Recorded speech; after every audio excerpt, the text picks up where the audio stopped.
Sige po, mga kapatid natin pagkakulog sa ating Diyos. Kaya tumanalangin naman namin Diyos na may nagpapagod sa lahat. Mayroon kami nagpapasalamat. Nagpupuri sa iyo, Lord. Hindi nakapatawaran sa mga nagawa ng kasalanan, Lord. Kaya din po sa bago natutunan namin mga aral sa iyo, Panginoon.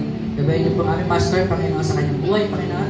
And turuan niyo rin po ang aming puso't isipan, Lord, na maging bukas, Panginoon, na ibalik po namin sa inyo, Lord, yung pagpapala o yung pagpupuri na nararapat sa iyo, Panginoon, dahil nga po, sabi po sa iyong salita sa ikalawang Korinto, ako natin na yung versikulo 7, na magbalik po kami ng pagpapala, Lord, na hindi po kami napipilitan,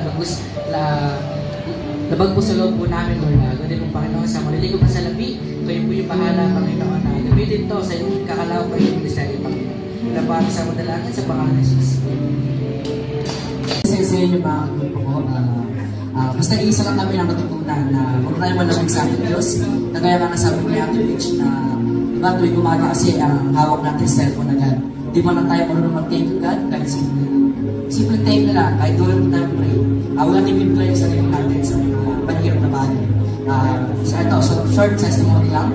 Sa ito, mga nakakata ng evening watch ito, alam nila to, na lagi ko itong pinakwento sa inyo na naglamig ako sa ating Panginoon. Dati araw-araw ako sa church Monday, Friday, yan, mag-Saturday, Sunday na dito ako yan. Pero one time, one week ako wala, nadibago ako sa sarili ko. Bakit parang nagbago ako? Or bakit nawala yung pag-iirip ko sa ating Diyos? Kumbaga napalitan siya na ang lamig.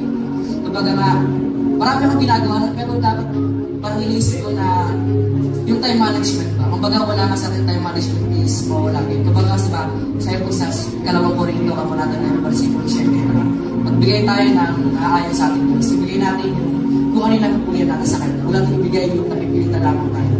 Kagaya nga po na example mo natin each na umaga, kumbaga bibigyan po tayo ng isang $1. Bibigyan po tayo ng $1,000,000 kapalit ng buhay natin. Diba hindi po natin tatanggapin yan? Diba pipili natin kung ano yung buhay natin? Kumbaga yung buhay na isang buhay na is worth more than 1,000,000 pesos. Tama po ba? So, yun lang po, wag po natin kakalimutan or wag tayo maglamig sa ating Panginoon. Lagi natin pagtulan na po sinabi. Sumikat. Sige po tayo po manalangin. Ama namin Diyos na banal at makapagliyan sa lahat, Panginoon, kami po dumudulog sa iyong harapan, Panginoon. Kami din po nagpapasalamat sa katagumpayan po ng aming Sunday service, Panginoon, na wala pong ibang kaaway, Panginoon, na nakapasok po dito, Panginoon. Kayo po sa taong ginamit mo sa pastor namin, Panginoon. Kayo po yung bahala sa kanyang buhay, Panginoon. Nagabayan niyo po siya, Panginoon. Bigyan niyo po siya ng mahabang journey, Panginoon, na ma-deliver niya po, Panginoon, ang iyong mga salita, Panginoon. Kaya po, Panginoon, samahan niyo po kami sa aming pag-uwi, Panginoon, simula sa ginabay niyo po yung papunta rito, Panginoon. Niyo din po kami sa aming pag-uwi, Panginoon. In the mighty name of Jesus, our Lord. Amen.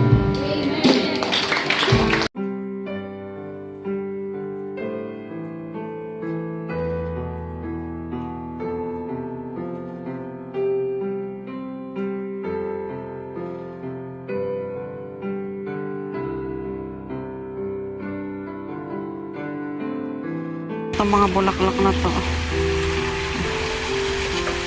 Tingnan niyo. Oh, ang gaganda. Hanggang dun.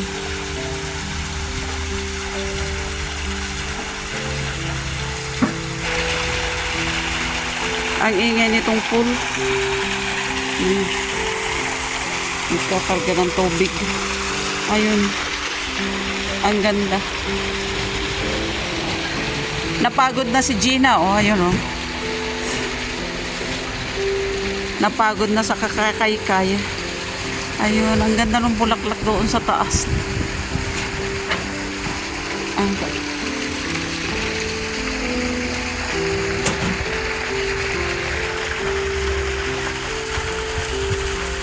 nagmodel-model na si Gina, oh, napagod. may basahan pa siya doon sa bulsa.